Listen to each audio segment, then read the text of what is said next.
Hi everyone. सभी छात्रों को स्टडी आईएएस विथ आर के यादव में स्वागत है। जैसा कि मैं आज यूपीएससी आईएएस मेंस 2014 जीएस प्रश्न पत्र 2 से क्वेश्चन ले रहा हूं। अगर आपने प्रीवियस ईयर्स के प्रश्नों को हल करना सीख गए तो मेरा ये दावा है कि आप किसी भी प्रश्न को आसानी से हल कर सकते हैं, चाहे वह यूपीएससी का क्वेश्चन हो, चाहे वह अदर स्टेट पीसीएस का हो। प्रश्न है, आधारिक संरचना के सिद्धांत से प्रारंभ करते हुए न्यायपालिका ने यह सुनिश्चित करने के लिए कि भारत एक उन्नतशील लोकतंत्र के रूप में विकसित हो, एक उच्चतर अग्रलक्ष्यी प्रोएक्टिव भूमिका निभाई है। इस कथन के प्रकाश में लोकतंत्र के आदर्शों की प्राप्ति के लिए हाल के समय में न्यायिक सक्रियतावाद द्वारा निभाई गई भूमिका का मूल्यांकन कीजिए। 200 शब्दों में हमें इसको लिखना है।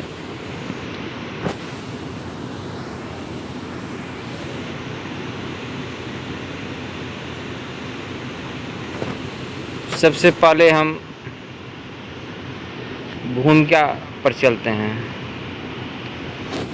भारतीय न्यायपालिका ने न्यायिक समीक्षा की अपनी शक्ति के साथ देश के लोकतांत्रिक ढांचे को आकार देने में महत्वपूर्ण भूमिका निभाई है।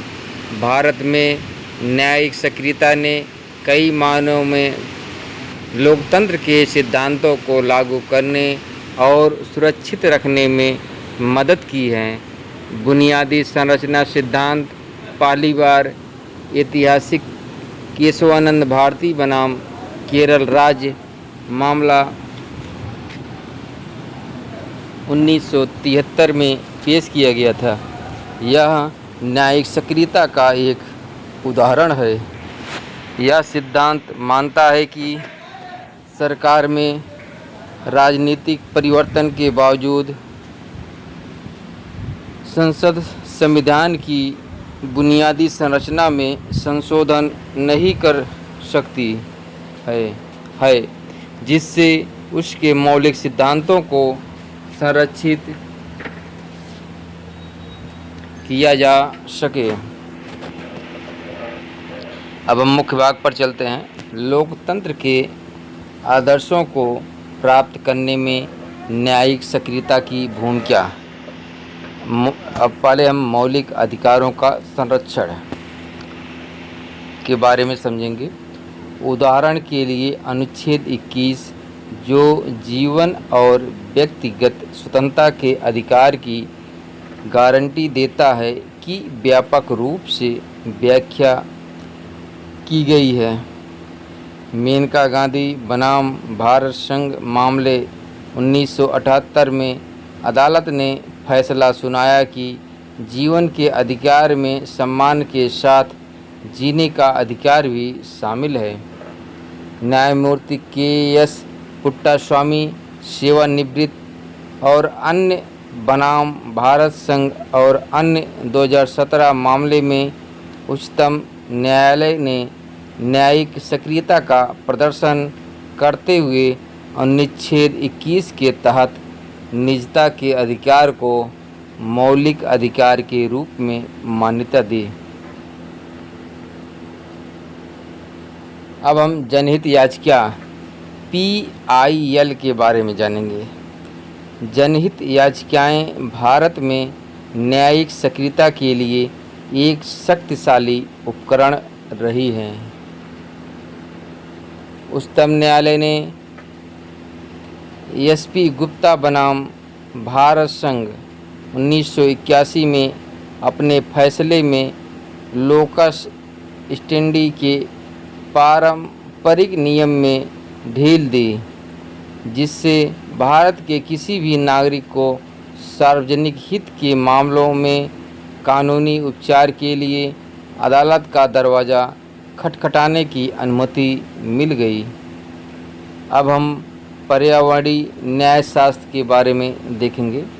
न्यायपालिका ने पर्यावरण की रक्षा में सक्रिय भूमिका निभाई है। अक्सर इसे अनुच्छेद 21 के तहत जीवन के अधिकार से जोड़ा जाता है।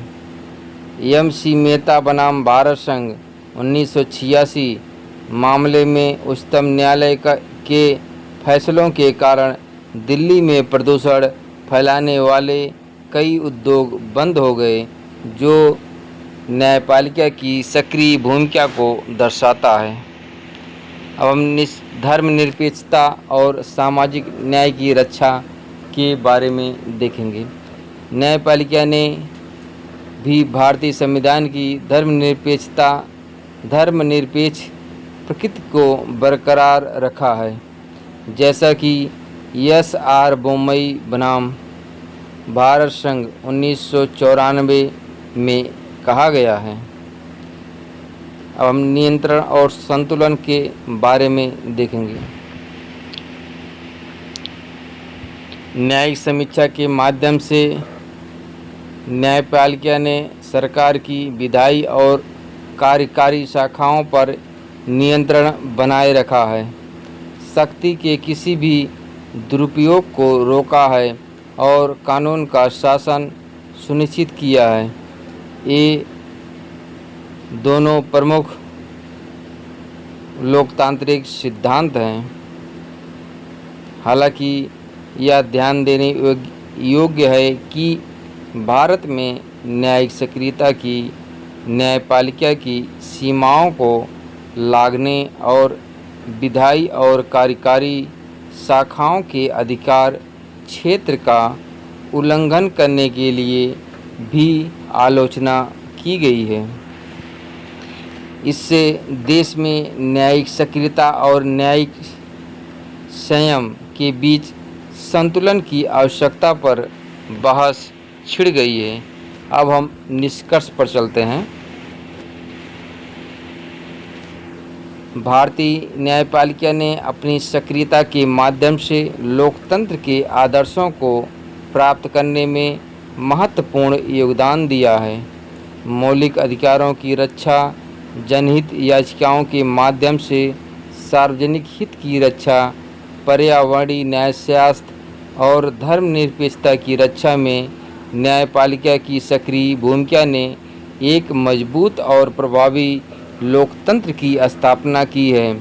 हालांकि न्यायिक सक्रियता और न्यायिक संयम के बीच संतुलन बनाए रखना आवश्यक है, ताकि न्यायपालिका की भूमिका संविधान के मूल उद्देश्यों की रक्षा में योगदान दे सके। अब हम अगले प्रश्न पर चलते हैं।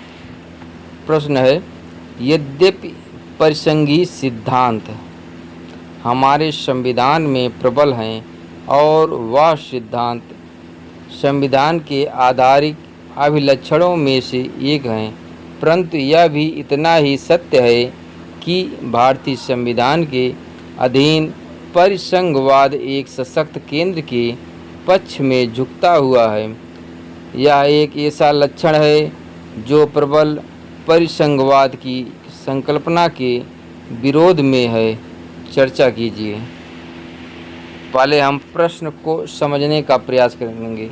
प्रश्न में क्या क्या पूछा है उसके अकॉर्डिंग ही हम उत्तर को लिखने का प्रयास करेंगे। अब हम भूमिका पर चलते हैं। भारतीय संविधान को अक्सर प्रकृति में अर्धसंघीय के रूप में वर्णित किया जाता है, क्योंकि यह संघवाद और एकात्मकता के तत्वों को जोड़ता है। यद्यपि यह सरकार का एक संघीय ढांचा स्थापित करता है, यह केंद्र सरकार को कुछ शक्तियां प्रदान करता है जो राज्यों के सापेक्ष उसकी स्थिति को मजबूत करती है, जो एक हद तक एकात्मकता को दर्शाती है। अब हम मुख्य भाग पर चलेंगे। भारतीय संविधान की विशेषताएं जो एक मजबूत केंद्र की ओर झुकती हैं। नंबर 1, शक्तियों का विभाजन।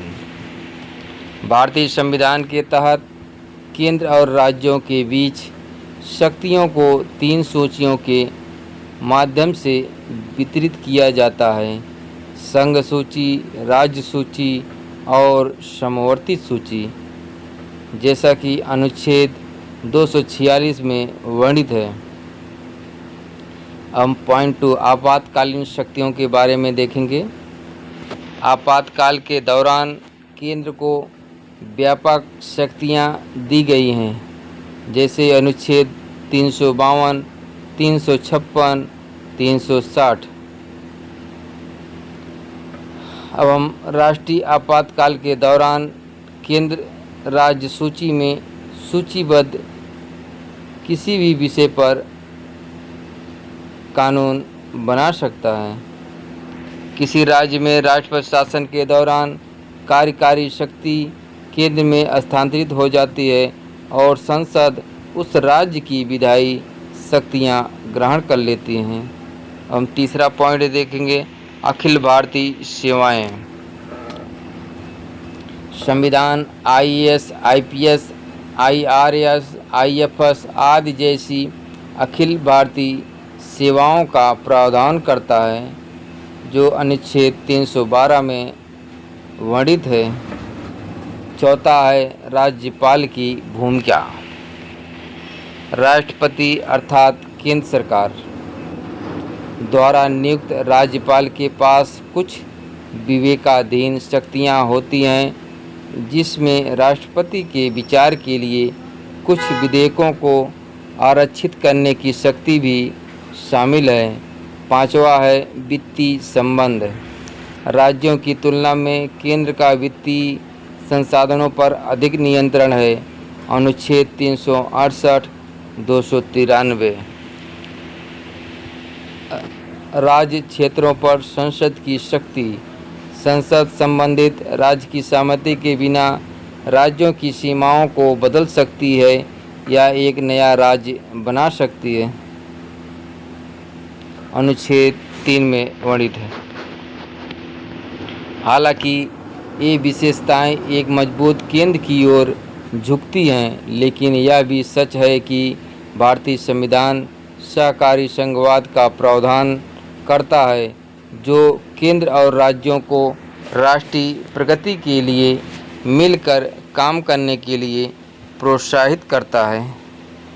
दूसरा है जीएसटी परिषद।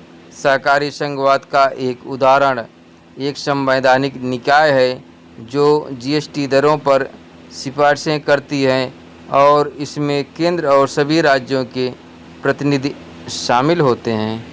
अब हम निष्कर्ष पर चलते हैं। भारतीय संविधान हालांकि संघीय तत्वों को समाहित करता है, लेकिन इसमें एकात्मक विशेषताएं भी प्रदर्शित होती हैं। ये विशेषताएं भारत की विविधता और जटिलता को देखते हुए राष्ट्रीय एकता और प्रशासनिक स्थिरता को सुनिश्चित करने के लिए आवश्यक हैं। संविधान का उद्देश्य एक संतुलित दृष्टिकोण बनाए रखना है, जिसमें केंद्र और राज्यों के बीच शक्ति का वितरण हो और साथ ही केंद्र को राष्ट्रीय हितों की रक्षा के लिए आवश्यक शक्तियां प्रदान की जाएं। इस संतुलन को बनाए रखना और संविधान के प्रावधानों के दुरुपयोग को रोकना संविधान की सफलता के लिए महत्वपूर्ण है।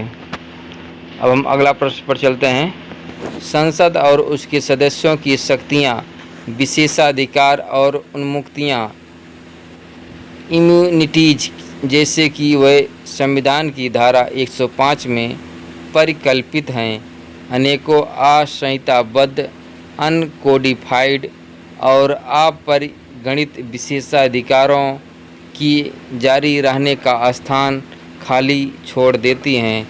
संसदीय विशेषाधिकारों के विधिक संहिताकरण के अनुपस्थिति के कारणों का आकलन कीजिए।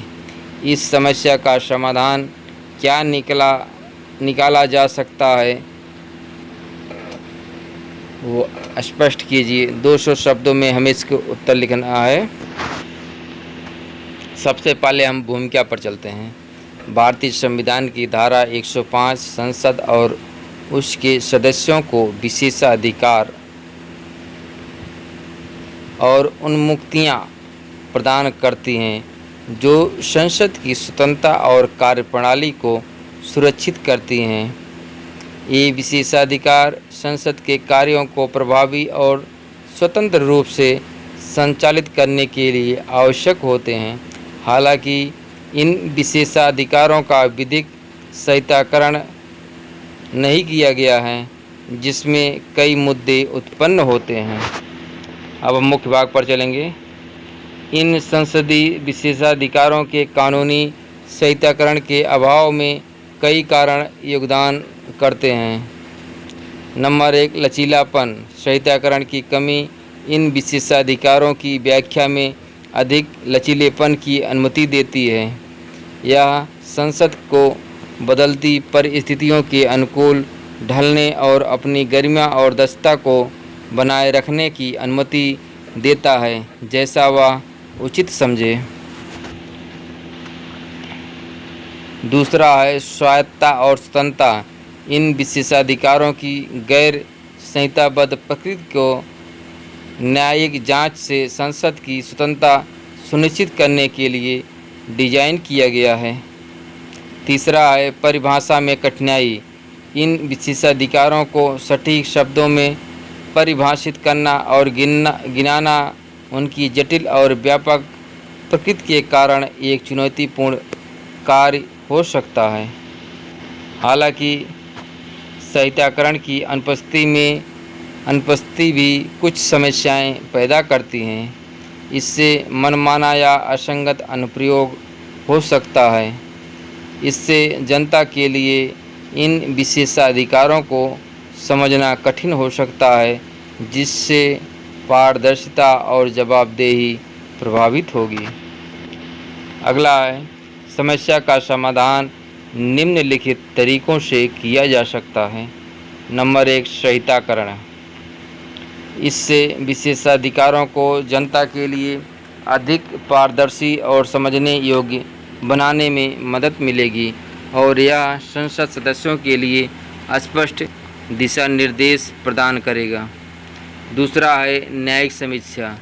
न्यायपालिका को संसद की स्वायत्तता और स्वतंत्रता को बनाए रखते हुए यह सुनिश्चित करने के लिए विशेषाधिकारों से संबंधित निर्णयों की समीक्षा करने की अनुमति दी जा सकती है कि उनका दुरुपयोग न हो।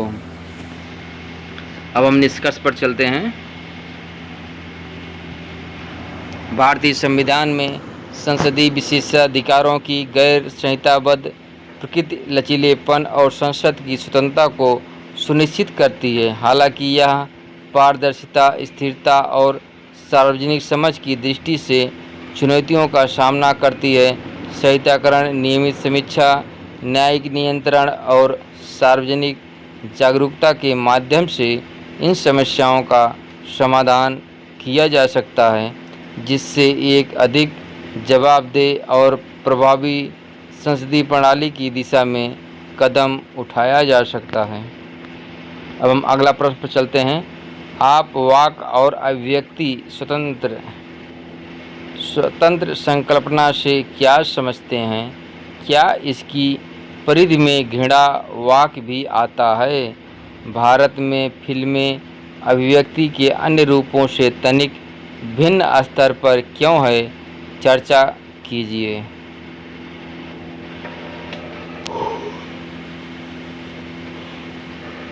सबसे पहले हम प्रश्न को समझने का प्रयास करेंगे, उसके बाद हम उत्तर लिखेंगे। अब हम सबसे पहले प्रश्न की अकॉर्डिंग भूमिका को लिखेंगे। वाक और अभिव्यक्ति की स्वतंत्रता। भारत के संविधान के अनुच्छेद 19(1)(a) के तहत एक मौलिक अधिकार है जो नागरिकों को अपने विचार और अभिव्यक्तियां स्वतंत्र रूप से व्यक्त करने की स्वतंत्रता प्रदान करता है। यह स्वतंत्रता लोकतांत्रिक समाज के स्वास्थ्य, कार्यप्रणाली, विचारों के आदान प्रदान और रचनात्मकता को बढ़ावा देने के लिए अत्यंत महत्वपूर्ण है। हालांकि यह स्वतंत्रता पूर्ण नहीं है और इसके साथ कुछ सीमाएं भी जुड़ी हुई हैं जो संविधान के अनुच्छेद 19(2) में निर्धारित की गई है। अब हम मुख्य भाग पर चलते हैं। हालांकि सभी अधिकारों की तरह अभिव्यक्ति की स्वतंत्रता भी पूर्ण नहीं है।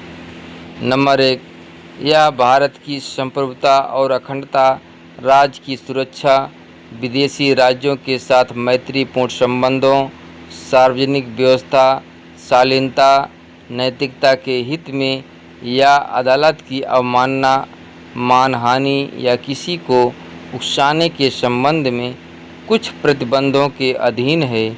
ये प्रतिबंध संविधान के अनुच्छेद 19(2) में उल्लिखित हैं। दूसरा पॉइंट है, घृणास्पद भाषण के संदर्भ में यह ध्यान रखना महत्वपूर्ण है कि भारतीय कानूनी ढांचा स्पष्ट रूप से घृणास्पद भाषण को परिभाषित नहीं करता है।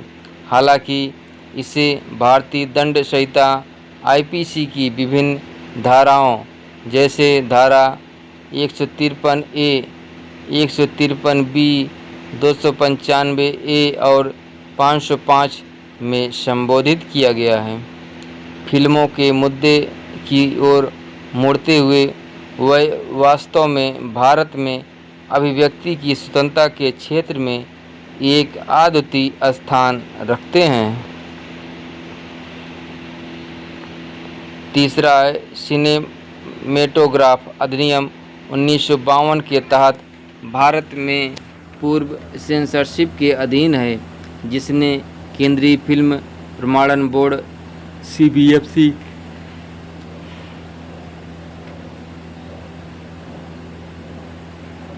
की स्थापना की। यह कलात्मक अभिव्यक्ति के अन्य रूपों जैसे किताबें या पेंटिंग से अलग हैं, जो इस तरह के पूर्व प्रतिबंध के अधीन नहीं हैं। इस विभेदक उपचार में कई कारण योगदान करते हैं। नंबर 1, व्यापक पहुंच और प्रभाव। फिल्मों की व्यापक पहुंच होती है और वह बड़ी संख्या में लोगों को प्रभावित कर सकती हैं, जिनमें अधिक प्रभावित होने वाले लोग भी शामिल हैं, जैसे कि बच्चे और युवा वयस्क। दूसरा पॉइंट है, माध्यम की विशेषताएं।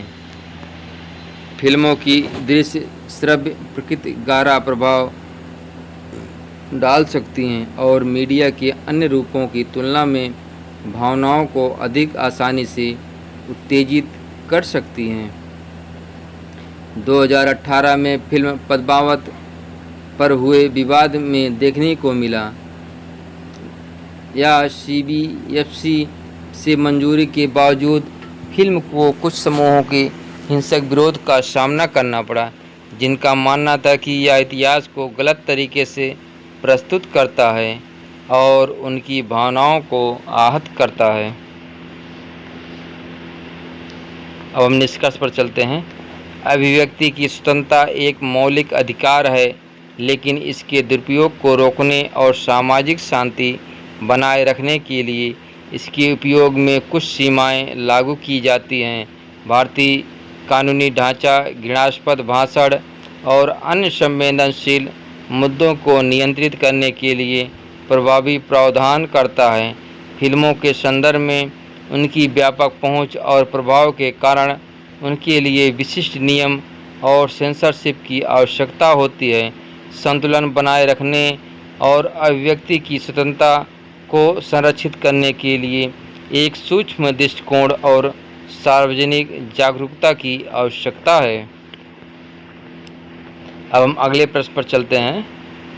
मृत्यु दंडादेशों के लघुकरण में राष्ट्रपति के विलंब के उदाहरण न्याय प्रत्याख्यान डिनायल के रूप में लोक वाद विवाद के अधीन आए हैं। क्या राष्ट्रपति द्वारा ऐसी याचिकाओं को स्वीकार अस्वीकार करने के लिए एक समय सीमा का विशेष रूप से उल्लेख किया जाना चाहिए? विश्लेषण कीजिए। सबसे पहले हम प्रश्न के अकॉर्डिंग भूमिका को लिखेंगे। भारतीय संविधान के अनुच्छेद 72 के अनुसार भारत के राष्ट्रपति के पास क्षमादान देने और कुछ मामलों में सज़ा को निलंबित करने या कम करने का संवैधानिक अधिकार है। इस शक्ति का प्रयोग मंत्रिपरिषद की सलाह पर किया जाता है। हालांकि राष्ट्रपति के लिए दया याचिकाओं को स्वीकार या अस्वीकार करने के लिए कोई निर्दिष्ट समय सीमा नहीं है, जिसके कारण ऐसे उदाहरण हैं जहां याचिकाएं वर्षों तक लटकी रहती हैं या देरी आलोचना और सार्वजनिक बहस का विषय रही हैं, खासकर मौत की सज़ा से जुड़े मामलों में। अब हम मुख्य भाग पर चलते हैं। कुछ लोगों का तर्क है कि दया याचिकाओं पर निर्णय लेने के लिए राष्ट्रपति के लिए एक समय सीमा स्थापित की जानी चाहिए, मुख्यतः निम्नलिखित कारणों से। शीघ्र न्याय का अधिकार दया याचिकाओं पर निर्णय लेने में देरी त्वरित न्याय के अधिकार का उल्लंघन करती है, जिसे भारतीय संविधान के अनुच्छेद 21 के तहत जीवन और व्यक्तिगत स्वतंत्रता के अधिकार का एक पहलू माना जाता है। दूसरा पॉइंट है मानवीय चिंताएं। लंबी देरी से अपने भाग्य पर फैसले का इंतजार कर रहे दोषी की मानसिक पीड़ा बढ़ सकती है। इस स्थिति को मृत्युदंड की घटना के रूप में वर्णित किया गया है। हालांकि अन्य लोग ऐसी समय सीमा निर्धारित करने के विरुद्ध तर्क देते हैं, क्योंकि नंबर 1 है मामलों की जटिलता और गंभीरता। मृत्युदंड से जुड़े मामले अक्सर जटिल होते हैं और मौत की सज़ा को माफ़ करने या कम करने का निर्णय अपरिवर्तनीय परिणामों वाला एक गंभीर निर्णय होता है। इसलिए मामले के सभी पहलुओं पर विचार करने के लिए राष्ट्रपति को पर्याप्त समय देना उचित है। दूसरा पॉइंट है राजनीतिक निहितार्थ। दया याचिकाओं पर निर्णय के महत्वपूर्ण राजनीतिक निहितार्थ हो सकते हैं। समय सीमा निर्णय लेने की प्रक्रिया में तेजी ला सकती है, जिससे संभावित रूप से ऐसे निर्णय लिए जा सकते हैं जिन पर पूरी तरह से विचार नहीं किया जा सकता है। अब हम निष्कर्ष पर चलते हैं। जहां त्वरित न्याय सुनिश्चित करने और अपनी दया याचिकाओं पर फैसले का इंतजार कर रहे दोषियों की पीड़ा को कम करने की आवश्यकता है, वहीं मामले के सभी पहलुओं की व्यापक समीक्षा के लिए पर्याप्त समय देना भी महत्वपूर्ण है। इन प्रतिस्पर्धी चिंताओं के बीच संतुलन बनाना एक जटिल मुद्दा है, जिस पर सावधानीपूर्वक विचार करने की आवश्यकता है। आगे बढ़ने का एक संभावित तरीका एक उचित समय सीमा के भीतर बिना किसी कठोर आवश्यकता के दया याचिकाओं पर निर्णय लेने के लिए दिशा निर्देश या मानदंड स्थापित करना हो सकता है। Thank you.